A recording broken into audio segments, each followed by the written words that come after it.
예, 시황맨의 주식 이야기 오늘의 증시 브리핑 시작하겠습니다. 오늘 시장에 또 반등이 나왔는데, 그러니까 반등 나올 수 있었던 재료들이 계속 나와졌죠. 뭐 반복된 이번 주 들어서 계속 이제 이어지고 있는 재료인데, 어쨌든 구체적으로 국가별로 데이터들이 나오고 있잖아요. 남아공에서 오미크론이 델타 변이보다 덜 치명적이다, 이런 보도가 나왔고, 남아공뿐만 아니라 이제 영국에서도 마찬가지고, 그러니까 국가별로 보면 어느 나라는 40에서 50%, 어느 나라는 뭐 심지어 한 70% 정도가 덜 위험하다, 뭐 이런 식의 어떤 데이터들을 제시하고 있거든요. 그래서 오미크론이 확산되는 거는 걱정되긴 하는데, 그러니까 사망률, 치명률, 중증화율 이런 것들이 지금 낮게 나오다 보니까 투자자들이 좀 안도하는, 이게 아무래도 이제 그 대대적인 봉쇄로 갈 가능성이 좀 낮다라고 보게 되는 그런 이유가 되거든요. 그래서 이 부분이 그것 때문에 일단 3,000포인트 아래까지 한참 내려갔을 때 이 재료 때문에 영향을 받은 거다, 이렇게 투자자들이 판단을 했을 거니까 이만큼 이제 지수가 복원할 수 있는 그런 환경이 만들어졌고, 다음은 이제 국내 확진자 추이인데, 우리나라 이제 확진자 추이도 보면 이렇게 올라가는 그래프였잖아요. 11월 위에 보면 이제 그래프가 계속해서 올라가는 그래프였는데, 이번 주 들어서는 이제 살짝 지난주를 정점으로 해도 살짝 이제 꺾이는 듯한 그런 그래프가 만들어졌죠. 그래서 우리나라 확진자도 정점 아닌가? 이렇게 되면 이제 그 사회적 거리두기라든가 방역 강화가 지금보다 더 강화되지는 않을 것 같고, 이제 오히려 조금 풀릴 가능성 생기는 거 아닌가? 그러니까 이게 왜 중요하냐면, 이제 내수 시장 내년도 1분기를 또 날리게 되느냐, 이거에 대한 걱정을 또 할 수 있는 대목이잖아요. 그래서 이것도 좀 안도감을 주는, 그런 역할을 했고요.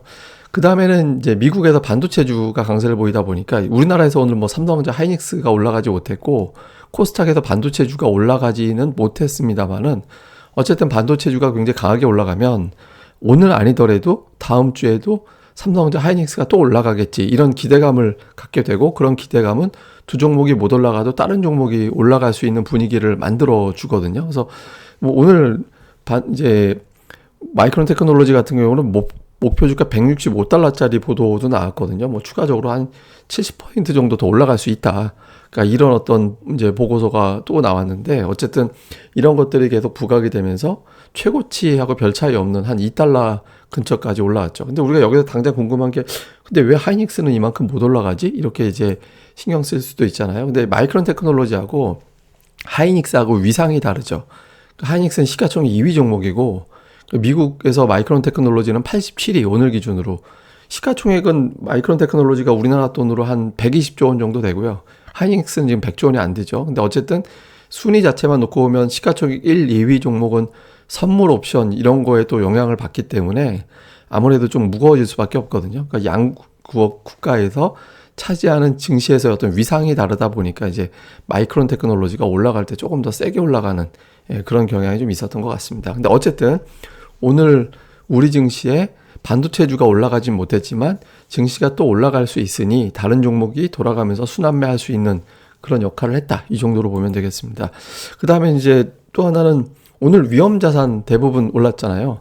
주식시장뿐만 아니라 국제유가도 올라갔고, 이거는 이제 비트코인 가격주인데 비트코인도 올라갔고, 그러니까 위험자산이다라는 거는 원금이 보장되지 않는 자산, 이걸 얘기하는 거거든요. 근데 뭐 사실 모든 투자, 뭐 금이라고 해서 원금 보장되는 건 아니긴 한데, 어쨌든 이제 위험 자산에 대한 어떤 선호도가 다시 올라간 점도, 신흥시장 증시도 올라가도 되겠네, 뭐 이렇게 이제 분위기 만들어주면서 이제 우리 시장이 또 올라가는 이유가 됐던 것 같습니다. 차트를 보면 3,000포인트 일단 다시 올라왔죠. 그러니까 3,000포인트를 중심으로 여기서 올라가면 이제 외국인들 매수가 약해지고, 내려가면 매수가 강해지고, 이렇게 되면서 이제 왔다 갔다만 하고 있는데, 어쨌든 3,000포인트에서 좀 멀찌감치 올라갔고 60일선에서도 제법 올라가는 그런 모습을 좀 보였거든요. 그리고 최근에 7일 중에서 6일이 올라가는, 그런 흐름이 나타나 주고 있죠. 그러니까 뭐 다음 주가 고비긴 한데, 또 어쨌든 이제 지수가 3,000포인트에서 조금 이제 더 여유를 뒀습니다. 근데 이제 지금 위치에서 3,050까지 갔을 때까지 외국인들이 계속 푸시를 해줘야 안심이 되는 거기 때문에, 이제 투자들이 이쯤 되면 또 다음 주에 또 외국인들 수급 꼬이면서 또 매도 나오는 거 아닌가, 이런 걱정을 할 수 있죠. 그래서 다음 주 월화 중요한 고비점에 또 들어간다, 이렇게 볼 수 있겠고요. 그러니까 수급에서는 오늘 외국인들 매수 매도 합이 2조 4천억밖에 안 됐잖아요. 그러니까 외국인들이 오늘 뭐 미증시도 시장이고 하니까 이제 매매를 극도로 줄였고, 근데 그 가운데서도 매수를 해줬고, 그다음에 이제 개인이 오늘 1조 5천억을 양시장 합쳐서 팔았거든요.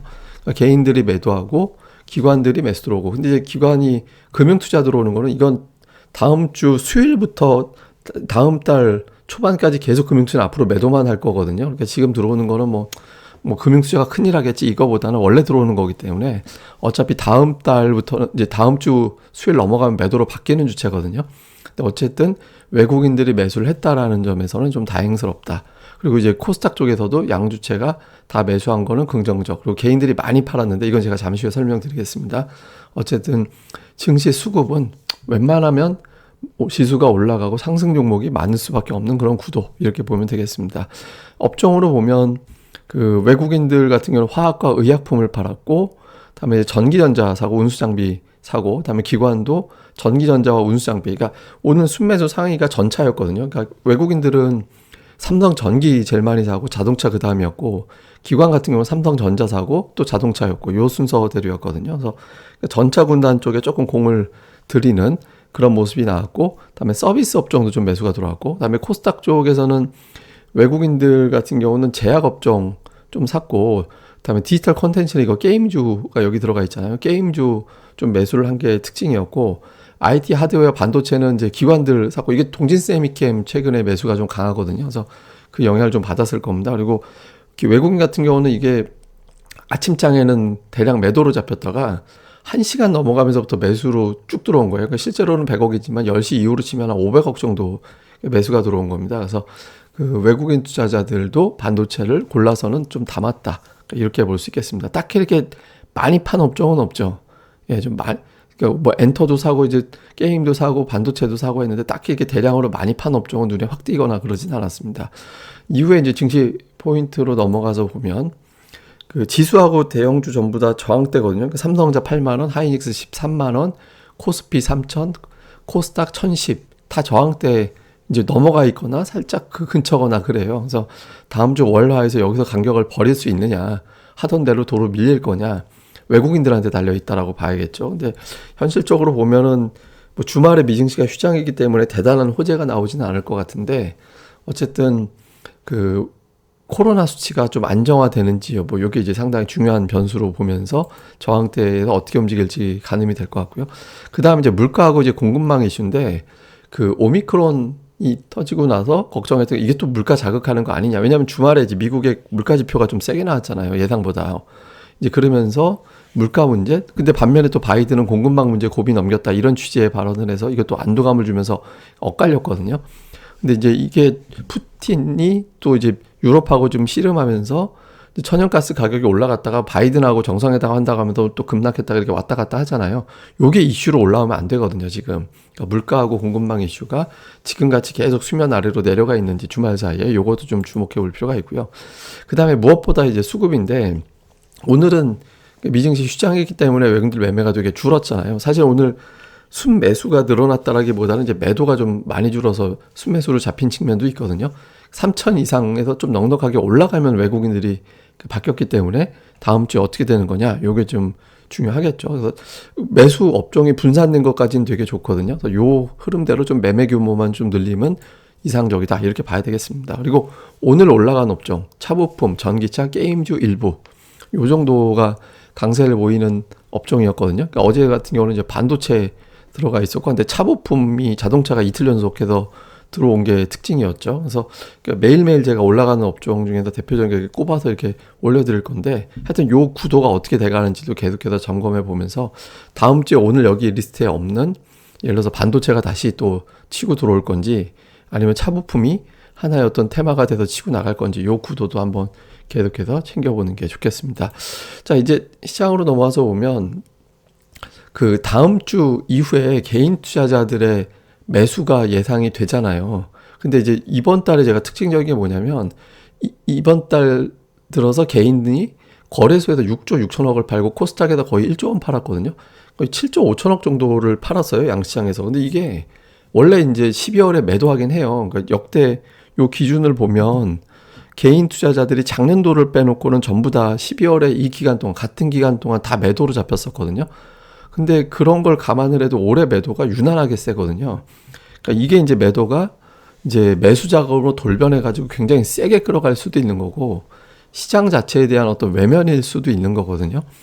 그러니까 요게 이제 근데 이거 절반만 매수로 들어와도 종목 장세를 굉장히 세게 만들어낼 수도 있어서 그러니까 이게 이제 뭐 7조 5천억이 그대로 매수로 들어온다라고 하면 뭐 굉장한 장세가 나올 수도 있겠죠. 근데 이게 액면 그대로 다 들어온다라는 건 뭐 산술적으로나 가능한 거기 때문에 근데 반만 들어와도 지금 보여드린 대로 역대 외국 개인들이 팔았다가 들어오는 자금보다 훨씬 더 많을 가능성이 있거든요. 그래서 중소형주 쪽에서 집중되는 종목들을 계속해서 이제 관찰해 볼 필요가 있다. 이게 이제 12월 마지막 주와 1월 첫째 주 패턴을 보면 코스닥은 늘 강했거든요. 근데 이제 이게 강한다고 통계적으로 강했다고 해도 무조건 강했다라고 장담을 할 수가 없고 또 ADR도 계속 올라가고 있는 추세이기 때문에 그러니까 지수만 좋고 종목들이 재미없는 상황이 만들어질 수도 있거든요. 그러니까 지금은 차별화가 되게 커질 가능성이 높습니다. 그러니까 이제 기관과 예를 들어서 개인 큰 손이 시너지가 나는 업종들이 분명히 있을 거거든요. 그래서 이런 종목군들을 계속해서 좀 찾아 나가는, 그러니까 기관들 매수 상위 종목 자꾸 이제 압축해 나가면 되겠죠. 그래서 그런 종목 중에서 실적에 대한 평가가 되게 좋아서 한참 더 올라갈 수 있겠구나 이런 기대감이 되는 종목들을 좀 압축해 나가는 그런 작업을 해 나가는 것이 다음 주에 중요하다 이렇게 보시면 되겠습니다.